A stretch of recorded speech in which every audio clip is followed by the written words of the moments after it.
Guys, ఎలా ఉన్నారు? మన ఛానల్లో మూవీ రివ్యూస్తో పాటు అప్పుడప్పుడు ట్రావెల్ వీడియోస్ కూడా వస్తూ ఉంటాయి. ఇప్పుడైతే మనం విజయవాడ నుంచి మోపిదేవికి స్టార్ట్ అయిపోదాం. కార్తీక మాసం అంటే నాన్ వెజ్ మానేయడం ఒకటే కాదు, అప్పుడప్పుడు గుళ్ళకు కూడా వెళ్ళాలి. తగ్గించుకుంటే మంచిది. సొంత రోడ్డు లేదు తెలుసా బెజవాడకి? అయితే ఏలూరు రోడ్డు ఉంటుంది, లేదంటే బందర్ రోడ్డు ఉంటుంది. పెద్ద సమస్య వచ్చి పడింది. ఇప్పుడు మనం బెంచగర్కి వచ్చేసాం. ఇక్కడ ట్రాఫిక్ సిగ్నల్స్ ఉంటాయి కానీ పని చెయ్యవు, ఎందుకంటే మొత్తం బాబాయిలే కంట్రోల్ చేస్తారు. ట్రాఫిక్ తగ్గుద్దని సర్కిల్ లేపేసి ఫ్లైఓవర్ వేస్తే దానికి డబుల్ అయింది భయ్య ట్రాఫిక్.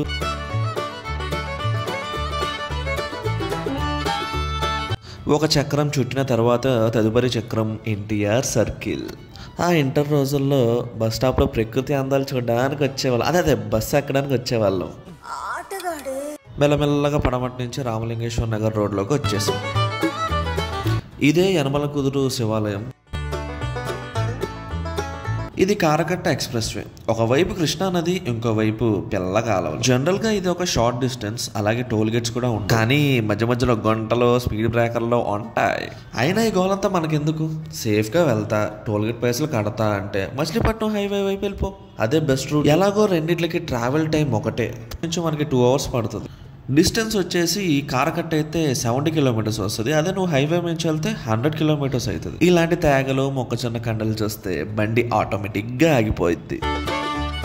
యాక్చువల్లీ ఇది బస్ రూట్ కూడా.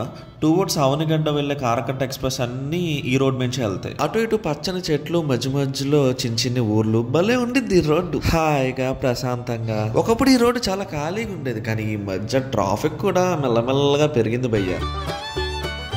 ఈ వీడియోలో మోపిదేవి ఒకటే కాదు, అలానే మచిలీపట్నం కూడా ఎక్స్ప్లోర్ చేస్తాం. సో లాస్ట్ వరకు చూసేయండి, అలానే సబ్స్క్రైబ్ కూడా చేసేయండి.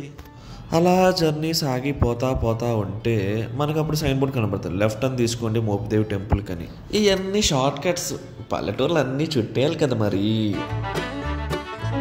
అలానే మధ్య మధ్యలో చెప్పాను కదా, కొద్దిగా రోడ్లని కూడా చూసుకుని అడ్జస్ట్ అయిపోతా పోవాలి. మీరు ఈ వీడియో ఇంకా చూస్తున్నారంటే నా కంటెంట్ నచ్చినట్టుంది, ఒకసారి సబ్స్క్రైబ్ చేసేయచ్చు కదా ప్లీజ్. ఇప్పుడు మనం మెల్లగా హైవే మీదకి వచ్చేసాం. లెఫ్ట్ సైడ్ వెళ్తే మచిలీపట్నం అండ్ రైట్ సైడ్ వెళ్తే మోపిదేవి. అలానే హైవే దగ్గరకు వచ్చేసాక ఒక వైట్ జంక్షన్ లాగా ఉంటుంది. లైక్ లెఫ్ట్ సైడ్ వెళ్తే మోపిదేవి అండ్ రైట్ సైడ్కి వెళ్తే అవనిగడ్డ.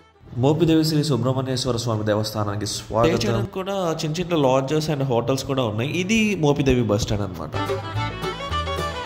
ఇది పార్కింగ్ ఏరియా. చకచకా బండి పార్క్ చేసేసి దానికి ఆపోజిట్ లోనే నిత్య అన్నదానం, కేశఖండాలు, అన్నప్రాసన, బారసాలు అని A to Z అన్ని అక్కడే జరుగుతాయి. అన్ని బస్సులు మాక్సిమం టెంపుల్ ముందర ఆగుతాయి. పల్లెవెళ్ళకి కదా, లేడీస్ చూసారా ఎంతమంది ఉన్నారు? ఎందుకో మీకు అర్థమై ఉంటుంది. చుట్టూ షాపులు, అలానే ఫోన్లు అండ్ బ్యాగేజ్ డిపాజిట్ కౌంటర్స్ అన్నీ ఉన్నాయి.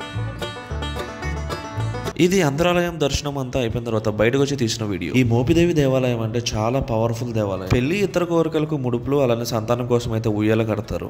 దేవాలయంలో రాత్రిపూట దంపతులు నిద్ర చేస్తే సంతానం కలుగుతుందని ఇక్కడ చాలా నమ్మకం. కార్తీక మాసం కాబట్టి నాగేంద్ర స్వామి దగ్గర దీపాలు, అండ్ టెంపుల్ నుంచి బయటకు వచ్చిన తర్వాత సగం పార్టీషన్ లో ఏంటంటే ఈ ఓపెన్ ఏరియాలో దీపాలు అండ్ పూజలు చేసుకోవడానికి వీలుగా అందుబాటు. దర్శనం అయ్యాక చేతిలో ప్రసాదం. మన సైడ్ పులిహార లడ్డూలకు ఉండే టేస్టే వేరే. ఇప్పుడు నేనైతే మళ్ళీ మన పార్కింగ్ ఏరియాకి వచ్చేసాను. అక్కడైతే బ్యూటిఫుల్ కోనేరు ఉంటుంది. కోనేరు మధ్యలో మన సుబ్రహ్మణ్య స్వామి.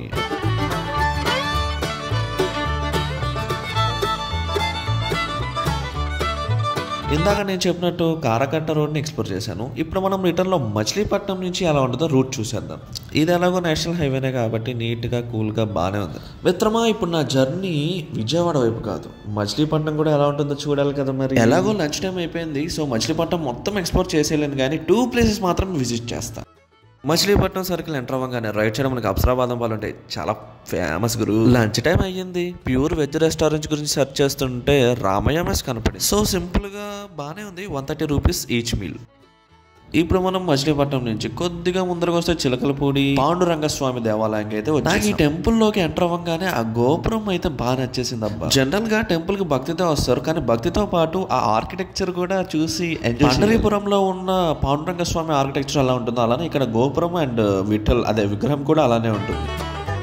టెంపుల్ వెనకాల ఉన్న కోనేరు.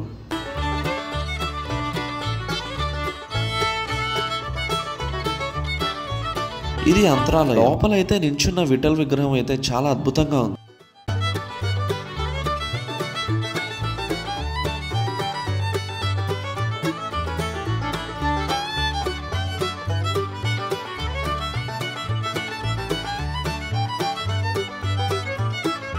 టెంపుల్ బయటకు వస్తే మొత్తం ఇక్కడ జ్యువెలరీ షాప్స్ ఉంటాయి. ఏది ఇమిటేషన్ జ్యువెలరీస్ అనమాట. చిలకలపూడి దానికి పెద్ద ఫేమస్.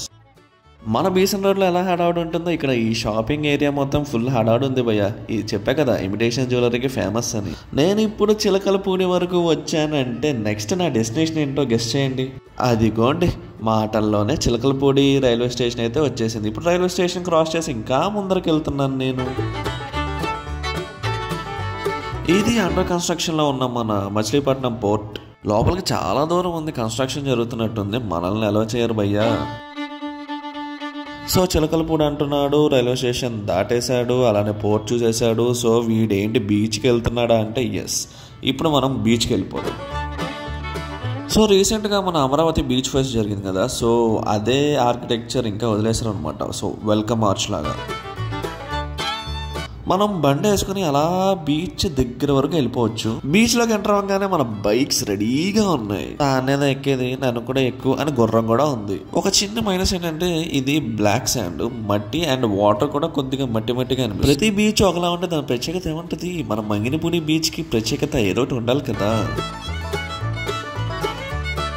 ఈవినింగ్ సన్సెట్ టైంలో బీచ్ ఎక్స్ప్లోర్ చేస్తుంటే ఆ మజానే వేరు కదా. ఈ బీచ్ నా ప్లాన్ లో లేదు, సడన్ సర్ప్రైజ్ కింద నేనే వెళ్ళిపోయాను. అందుకే డ్రెస్ ఏం పెట్టుకోలేదు, సో దిగలేదు. ఇంకా వెళ్తా పొట్టలో ఏదో ఒక స్నాక్స్ పడేయాలని చెప్పి ఇప్పుడు మచిలీపట్నం బస్ స్టాండ్ దగ్గరలో ఉన్న ఎమిరల్డ్ మిఠాయి షాప్ దగ్గరకు వచ్చేసి భోజనం అల్పాహారం ఇక్కడ ఫేమస్. ఇక్కడ ఎటువంటి కల్తీ లేకుండా ఆర్గానిక్ అండ్ అథెంటిక్ గా గ్రోసరీస్, వెజిటేబుల్స్, పళ్ళు, పచ్చళ్ళు అమ్ముతారు వీళ్ళు. వీళ్ళ అవుట్లెట్ హైదరాబాద్ లో ట్యాంక్ బండ్ దగ్గర. ఇది ప్రమోషనల్ వీడియో అయితే అసలు కాదు, ఎందుకో వెళ్ళి ఎక్స్ప్లోర్ చేయాలనిపించింది, అందుకే ఇక్కడికి వచ్చేసాను. అండ్ దాని పక్కన మీరు ఈ పాక చూసారంటే ఈ పాకలోనే మధ్యాహ్నం భోజనం అనమాట. అదే మన పాతకాలపు పీట భోజనం. సో కింద కూర్చోలేని వాళ్ళకి ఒక 2-3 టేబుల్స్ కూడా ఉంది. ఈవినింగ్ కాబట్టి నేను దహీపూరి, పానీపూరి, అలానే సమోసా చాట్. కాస్ట్ కొద్దిగా అయినా కానీ టేస్ట్ అయితే నాకు బాగా. బయటికి రాగానే నాకు ఈ కొటేషన్ బాగా నచ్చింది. ఆరోగ్యవంతమైన సమాజ నిర్మాణంలో గోపాత్ర వెలకట్టలేనిది. నేను మీ ఆకతాయి ఆశీష్. త్వరగా సబ్స్క్రైబ్ చేసేయండి. దుర్యోధన, మన తక్షణ కర్తవ్యము ఈ ఛానల్ని సబ్స్క్రైబ్ చెయ్యటము.